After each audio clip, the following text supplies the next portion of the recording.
Pouvez-vous nous dire à quoi correspondent les frais de notaire? Les frais de notaire sont d'ailleurs de façon impropre appelés les frais de notaire parce que dans ces frais qui sont pour un appartement ancien de l'ordre de 6,5%, ces frais comprennent une partie très importante de droits d'enregistrement et de taxes dues au Trésor public, de l'ordre de 5,5%, et les honoraires qui reviennent au notaire sont de l'ordre de 1% TTC sur le prix exprimé.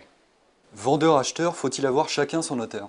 A priori, non, puisque le notaire peut parfaitement représenter tout à la fois le vendeur et l'acquéreur. Néanmoins, dans des circonstances ou dans des dossiers difficiles, ou encore lorsque les parties ne s'entendent pas forcément, notamment en cas de crise familiale, je recommande que chaque partie ait son notaire pour que le notaire donc, de chacune des parties puisse se consacrer exclusivement à son client.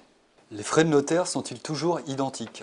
Alors les frais de notaire ne sont pas toujours identiques puisque en matière immobilière, il y a une grande différence à faire selon que le bien vendu est un bien dit ancien ou un bien dit neuf. Pour les biens anciens, les frais de notaire, donc droits d'enregistrement et rémunération du notaire, représentent de l'ordre de 6,5% du prix exprimé dans l'acte. En revanche, pour les immeubles neufs, ces frais de notaire représentent seulement 2% du prix exprimé dans l'acte. Quelle est la différence, quel critère de distinction entre l'immeuble neuf et l'immeuble ancien?